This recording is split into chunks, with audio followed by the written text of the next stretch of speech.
सुप्रभात विद्यार्थियों। आज के इतिहास के ऑनलाइन वीडियो में हम बी पार्ट सेकंड के प्रथम प्रश्न पत्र में बहमनी साम्राज्य के विषय में अध्ययन करेंगे।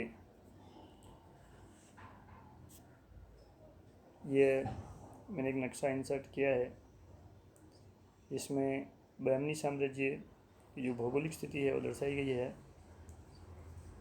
वर्तमान महाराष्ट्र और कर्नाटक का कुछ भाग मिला करके बहमनी साम्राज्य में सम्मिलित था, जहाँ अहमदनगर, बुरहानपुर, बीदर, गोलकुंडा, बीजापुर इत्यादि राज्य दर्शाए गए हैं, जो कि बाद में बहमनी साम्राज्य से ही टूटकर अलग हुए थे। ये सारा क्षेत्र बहमनी साम्राज्य के अंतर्गत है। इसके पड़ोस में एक तरफ विजयनगर साम्राज्य है, एक तरफ गुजरात है, एक तरफ गोंडवाना का राज्य और उत्तर में मालवा का राज्य था, जिसके साथ बहमनी शासकों के संघर्ष चलते रहते थे।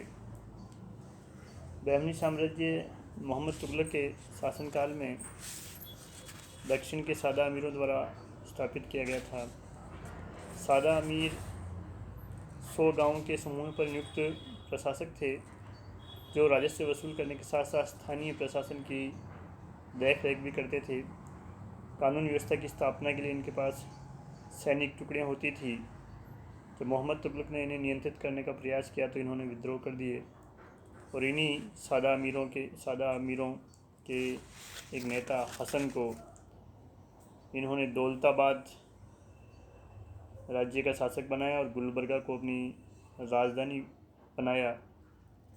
हसन ने 3 अगस्त 1347 को अब्दुल मुजफ्फर अलाउद्दीन बहमन शाह की उपाधि धारण की और गुलबर्गा में राजगद्दी पर बैठा। बहमन शाह की उपाधि के कारण ही उसके द्वारा स्थापित जो राज्य है वो बहमनी राज्य कहलाया। बहमनी राज्य का संस्थापक या पहला शासक अलाउद्दीन हसन बहमन शाह था, जिसने 1347 से 1358 ईस्वी तक राज्य किया। इसने गुलबर्गा को अपनी राजधानी बनाया तो उसका नाम एहसानाबाद रखा। इसने बहमनी साम्राज्य का विस्तार किया। इसके समय में उसके राज्य की सीमाएं उत्तर में बाणगंगा नदी से लेकर दक्षिण में कावेरी नदी तक और पश्चिम में दौलताबाद से लेकर पूर्व में भोंगी गुजरात राज्य में स्थित है, यहाँ तक फैली हुई थी। अलाउद्दीन हसन बहमन शाह ने अपने राज्य को 4 सूबों में, जिन्हें उस समय तराफ कहा जाता था, में विभाजित किया। उसके राज्य के 4 तराफ या सूबे थे: गुलबर्गा, दौलताबाद, बरार और बीदर। इस प्रकार बहमन शाह ने एक शक्तिशाली और विस्तृत राज्य छोड़ करके इस संसार से प्रयाण किया। उसका उत्तराधिकारी मोहम्मद शाह प्रथम था। उसने अपने नाम के सिक्के जारी किए और खुतबा भी पढ़ाया। इसके शासनकाल में दक्षिण में बुक्का प्रथम के साथ हुए इसके युद्ध में पहली बार बारूद का प्रयोग करने का उल्लेख मिलता है।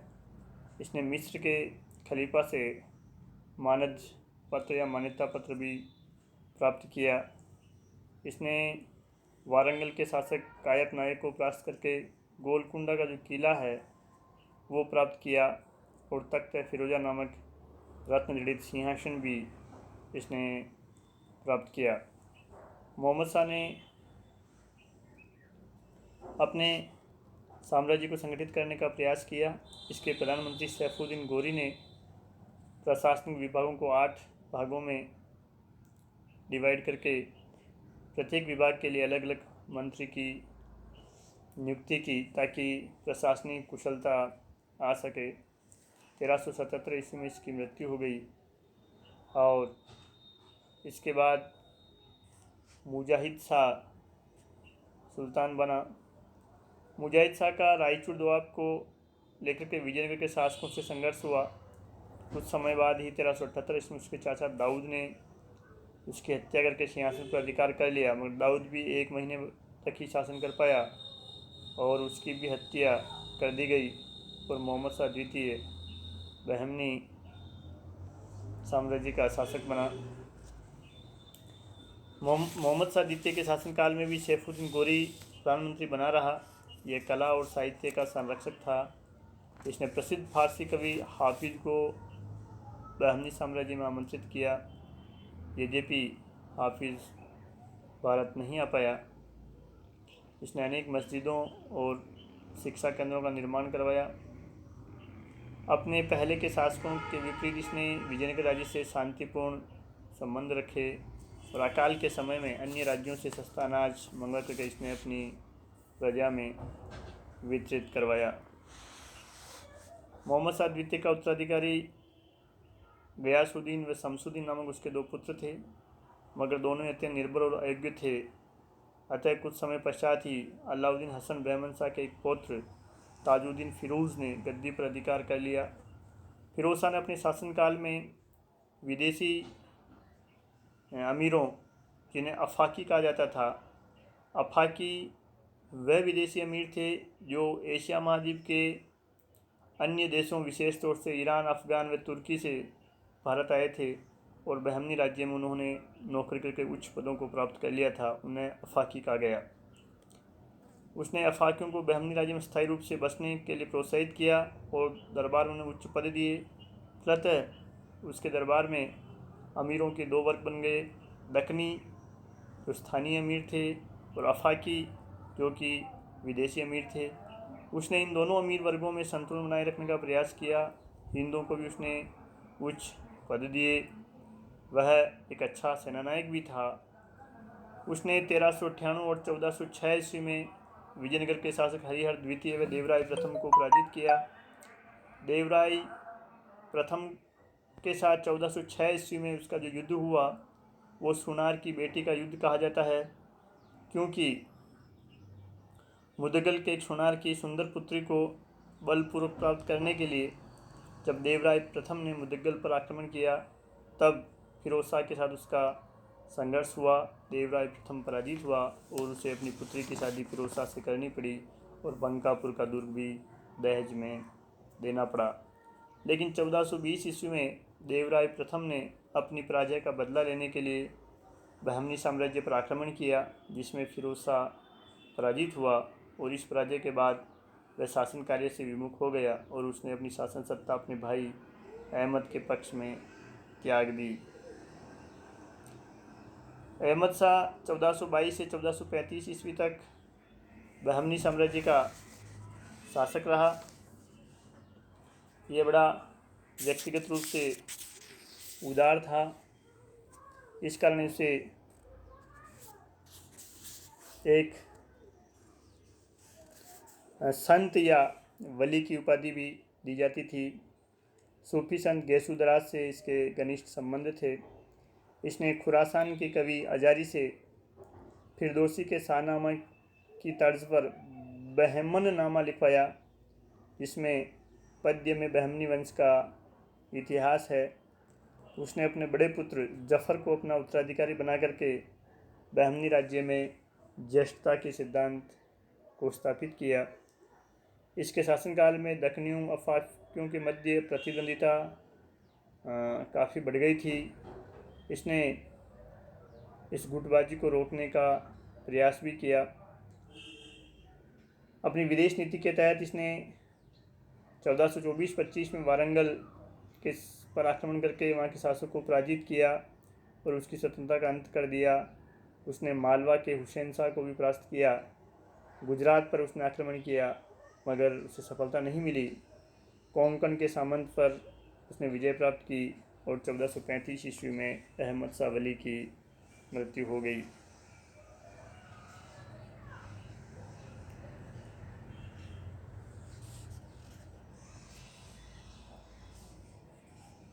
अहमद शाह प्रथम ने अपनी राजधानी गुलबर्गा से बीदर भी स्थानांतरित कर दी।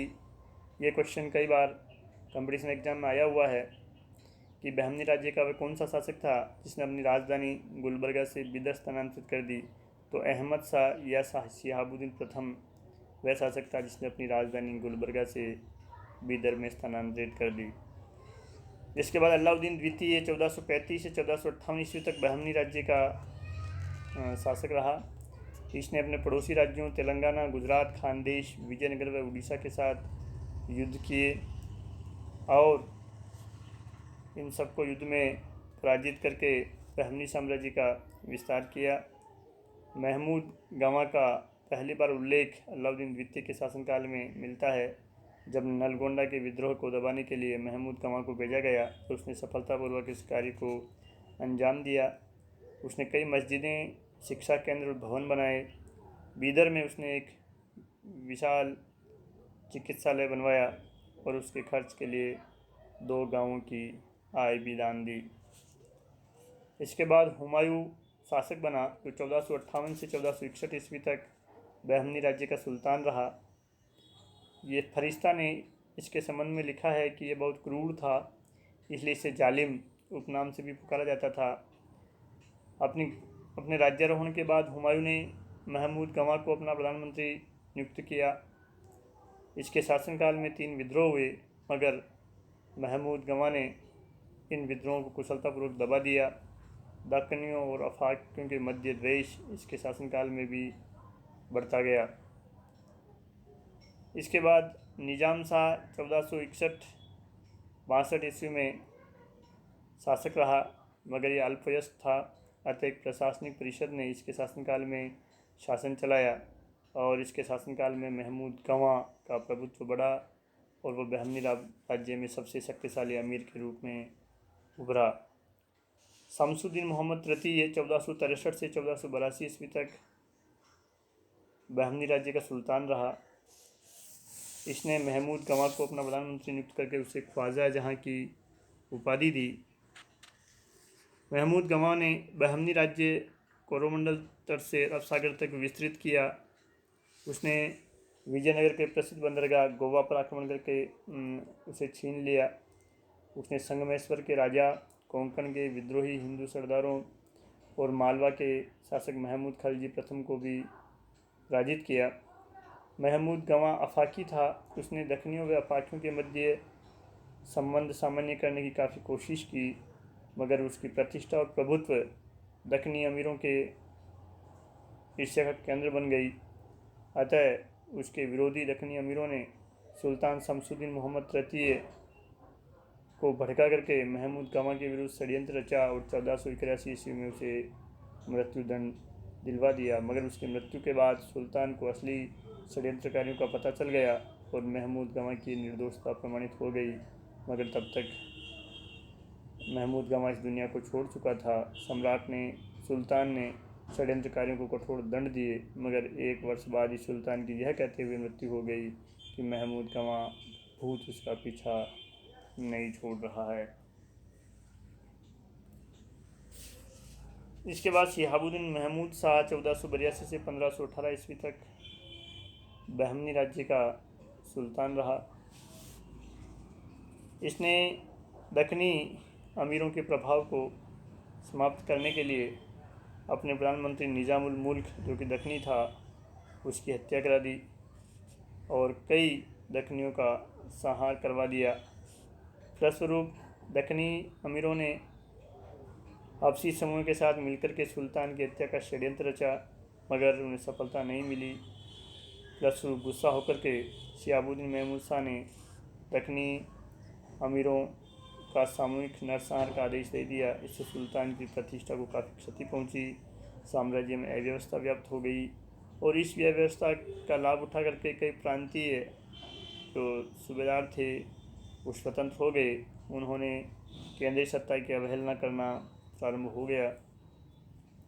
कर दिया और इसके शासनकाल में ही बहमनी साम्राज्य 5 राज्यों बीजापुर, अहमदनगर, बरार, गोलकुंडा और बीदर में विभाजित हो गया। सबसे पहले बरार ने 1484 ईस्वी में अपनी स्वतंत्रता की घोषणा की।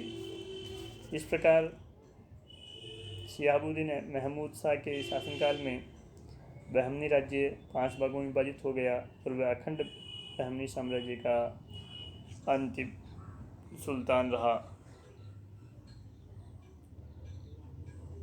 थोड़ा हम महमूद गवां, जिसे कि बहमनी साम्राज्य के विस्तार एवं उसके प्रशासनिक संगठन में महत्वपूर्ण भूमिका निभाई थी, उसके बारे में थोड़ी सी जानकारी प्राप्त कर लेते हैं कि महमूद गवां कौन था और उसके क्या कार्य थे। महमूद गवां मूल रूप से ईरानी था। ईरान में उसका जन्म हुआ था। वह व्यापार करने के उद्देश्य से बहमनी राज्य में आया था और बाद में यहीं नौकरी कर ली। अपनी योग्यता के बलबूते पर वह सुल्तान हुमायूं द्वारा प्रधानमंत्री और प्रशासनिक परिषद का सदस्य नियुक्त किया गया। गावा ने अपनी कुशलता का परिचय देते हुए हुमायूं के शासनकाल में हुए तीनों विद्रोहों का कुशलतापूर्वक दमन कर दिया। इसने निजाम शाह के शासनकाल में उड़ीसा के गजपति शासकों और मालवा के महमूद खलजी को पराजित किया और शमसुद्दीन मोहम्मद तृतीय का शासनकाल तो केवल मोहम्मद गवां के कारण ही याद किया जाता है। महमूद गवां इसका भी प्रधानमंत्री था। उसने मालवा के विरुद्ध अभियान भेजा और बरार को प्राप्त किया। उसने उड़ीसा में हस्तक्षेप किया और राजमुंदरी पर अधिकार किया। उसने संगमेश्वर को अपनी अधीनता स्वीकार करने के लिए बाध्य किया। 1472 ईस्वी में गोवा और 73 ईस्वी में बेलगाम को जीता, जिससे पश्चिमी समुद्र तट पर बहमनी राज्य की प्रभुता स्थापित हो गई। 1474-75 ईस्वी में महमूद गवां ने कोंडविदु के विद्रोहियों और उड़ीसा की सेना को भी परास्त किया और सुल्तान के साथ नेलोर व कांची तक विजयनगर राज्य पर आक्रमण किया और बहमनी राज्य के शत्रुओं को परास्त किया।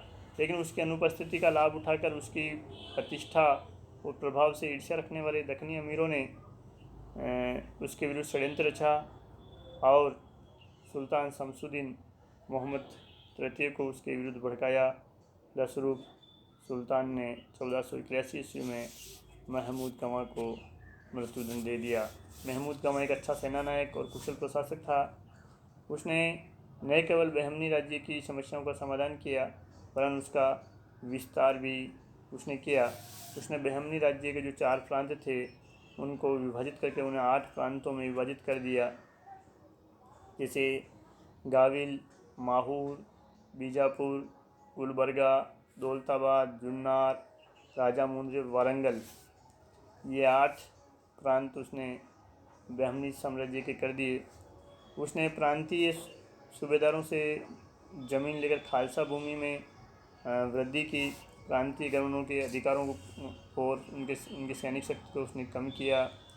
प्रांतीय गवर्नर के नियंत्रण में केवल उसने एक किला ही रखा ताकि वो शक्तिशाली होकर के सुल्तान की सत्ता को चुनौती नहीं दे सके। उसने जागीरदारों को उनकी जागीर के अनुपात में सेना रखना अनिवार्य कर दिया। उसने भूमि की पैमाइश, गांवों के सीमा निर्धारण और लगान निर्धारण की जांच करवाई। उसने नवगठित प्रांतों के गवर्नर पदों पर अफाकियों और दक्कनियों को बराबर मात्रा में नियुक्त किया।